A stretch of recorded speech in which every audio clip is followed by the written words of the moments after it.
dites non aussi souvent que vous le pouvez. Aujourd'hui, cette semaine, et faites-le sans donner la moindre justification. Hé, tu peux venir m'aider pour mon déménagement cette semaine? Non, je peux pas. Ou mieux, je ne veux pas. Parce que vous pouvez, mais vous choisissez de ne pas le faire.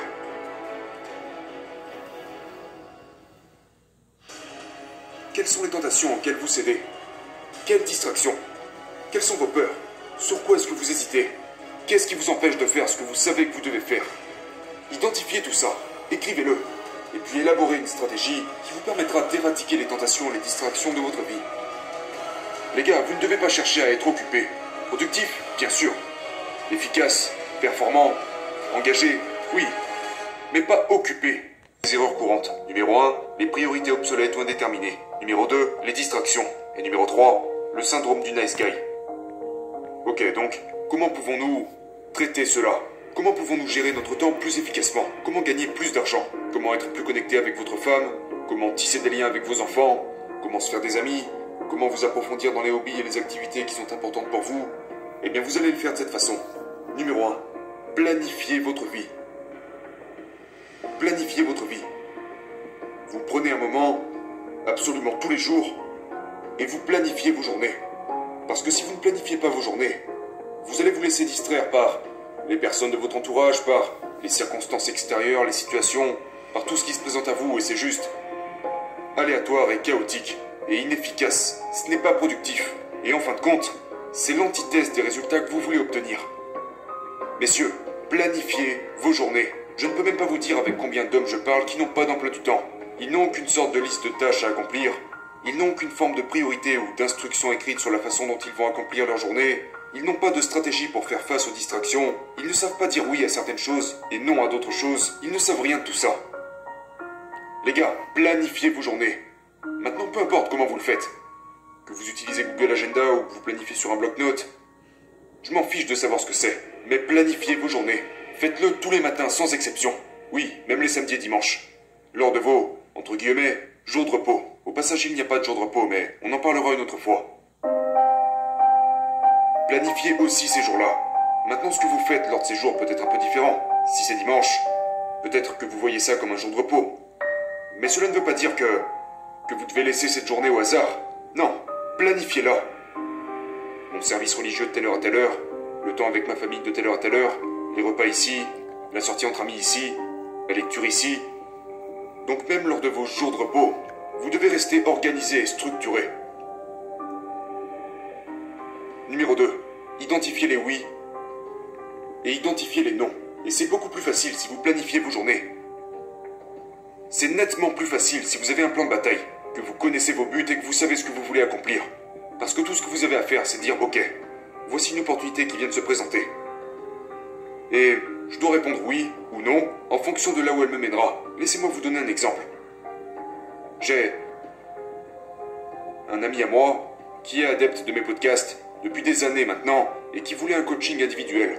On avait déjà fait un truc comme ça à l'époque et j'étais très intéressé à aider cet ami en coaching individuel sur une base régulière. Donc j'y pensais de plus en plus, mais je me suis dit, j'ai déjà ces priorités, j'ai ce truc à terminer, j'ai ces projets qui sont en cours.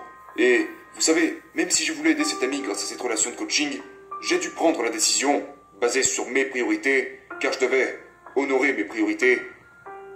J'ai dû envoyer un email à cet ami et lui dire, hé, regarde, j'ai déjà ces projets et ces tâches en cours, donc je ne suis pas en mesure de t'aider maintenant. Mais je te souhaite le meilleur et, si tu as des questions, je serai heureux d'y répondre. Mais nous ne pouvons pas entrer dans une relation de coaching.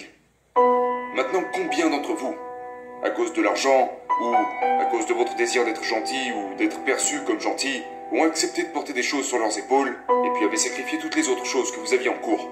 Tous vos projets, toutes vos activités, vos relations, votre famille, toutes les autres choses qui étaient importantes pour vous. Bien sûr, beaucoup d'entre vous ont fait ça, et je vous avouerai que dans le passé, j'ai aussi fait ça. Mais je réalise, maintenant, que j'ai des buts, j'ai des objectifs. J'ai une vision pour mon futur et donc je mesure ces opportunités et ces choses qui surgissent devant moi et je me demande, sont-elles alignées avec les choses que je veux accomplir? Si c'est le cas, alors je dis oui. Si ce n'est pas le cas, alors ça sera non. Ce qui m'emmène au prochain point. Le point numéro 3 qui est, entraînez-vous à dire non. Je trouve curieux le fait que nous avons à pratiquer cela, mais nous le devons. je ne pense pas que nous soyons intrinsèquement doués à dire non en tant qu'espèce. Pourquoi? Eh bien, nous voulons nous montrer utiles. Nous voulons être perçus comme des membres contributeurs. Ce sont des comportements qui ont été intégrés en nous sur, non pas des milliers, mais des dizaines et des centaines de milliers d'années d'évolution. C'est un mécanisme de survie. Je dois être coopératif. Je dois être perçu comme un membre contributeur du groupe, parce que si ce n'est pas le cas, je serai banni. Et je pourrais potentiellement mourir. C'était le cas il y a 100 ans, 2, 3, 400 ans, 1000 ans. Mais ce n'est plus le cas aujourd'hui. Et donc nous devons évoluer.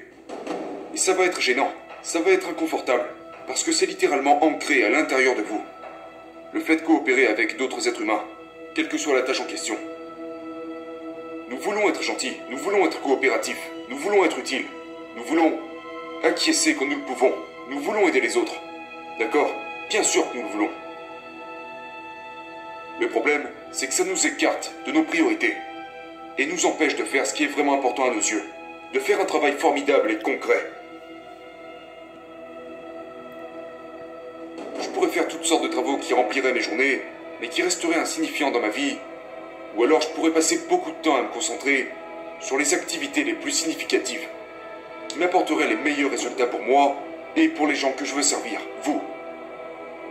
Je pourrais être impliqué dans toutes sortes de conneries, mais je ne suis pas intéressé par ça. Je suis intéressé à faire le travail le plus important. Donc je sais à quoi je dois dire oui. Et si quelque chose n'est pas aligné avec ce que j'essaie d'accomplir, je saurais dire non. Mais il faut s'entraîner à dire non. Ça ne vient pas naturellement. La beauté de cela, c'est que ça devient plus facile avec le temps. C'est de plus en plus facile. Donc la première fois que vous allez dire non, ça sera dur. La deuxième fois, ça sera encore dur, mais peut-être pas autant que la première fois. Mais quand vous l'aurez fait 100 fois, vous serez devenu un pro pour dire non. Donc voici mon défi pour vous. Dites non aussi souvent que vous le pouvez. Aujourd'hui, cette semaine, et faites-le sans donner la moindre justification. Hé, tu peux venir m'aider pour mon déménagement cette semaine? Non, je peux pas. Ou mieux, je ne veux pas. Parce que vous pouvez, mais vous choisissez de ne pas le faire. Non, je ne veux pas. Point barre. Et vous ne donnez pas à qui que ce soit la moindre explication. Maintenant, si c'est un ami, vous pouvez donner une explication. Ce n'est pas ça que je dis. Si un ami me demande de faire quelque chose, et que je peux pas ou que je ne veux pas le faire, je vais probablement lui donner une raison. Et ce sera une raison valable, parce que sinon j'irai l'aider. Mais les gars, pratiquez et devenez bons à dire non. Et vous verrez à quel point votre vie deviendra meilleure.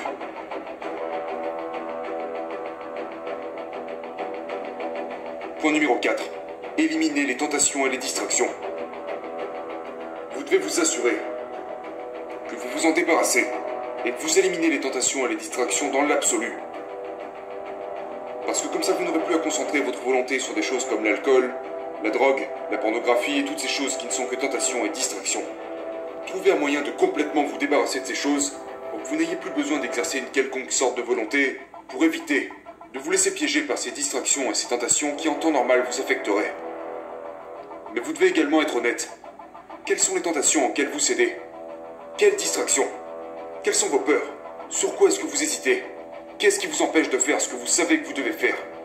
Identifiez tout ça, écrivez-le, et puis élaborez une stratégie qui vous permettra d'éradiquer les tentations et les distractions de votre vie. Ok, point numéro 5. Ça va être intéressant. Faites plus en faisant moins. Faites plus en faisant moins. Nous, en tant qu'hommes, sommes remplis à ras-bord d'activités, de hobbies, de responsabilités, de tâches, de challenges, de ci, de ça, faire cette tâche, mener ce projet à bien, aller s'entraîner, tellement de choses à faire. Et si on n'y fait pas attention, on peut penser être super efficace à faire des choses qui en réalité n'ont aucune importance. Et on se piège nous-mêmes à croire que nous sommes efficaces.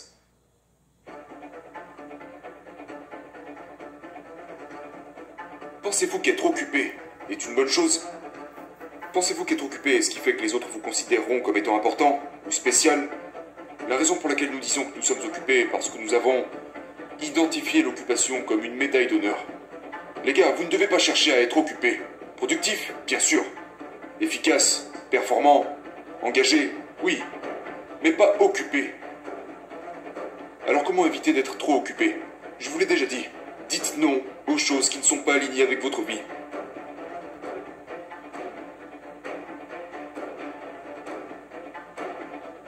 Donc le dernier point, c'est faites plus en faisant moins. Mais soyez hyper efficace et productif, pleinement présent avec les choses que vous faites. Si vous travaillez, soyez pleinement présent et engagé à travailler. Si vous êtes chez vous en train de sauter sur le trampoline avec vos enfants, soyez pleinement engagé.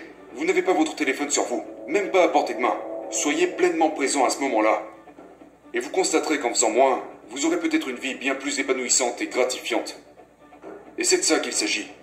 Sur votre lit de mort, quand vous regarderez en arrière, vous ne vous direz pas « j'aurais vraiment aimé faire 100 000 $ de plus ». Ou j'aurais vraiment aimé, vous savez, rencontrer juste un client supplémentaire. Non, bien sûr que vous ne vous direz pas ça. Et ce n'est pas à moi de déterminer ce que vous devrez vous dire sur votre lit de mort. Mais je pense que la plupart d'entre vous savez exactement ce que vous avez à faire pour pouvoir vous dire ce que vous aimeriez vous dire à la fin de votre vie. Et je ne peux pas l'identifier pour vous. Vous devez l'identifier.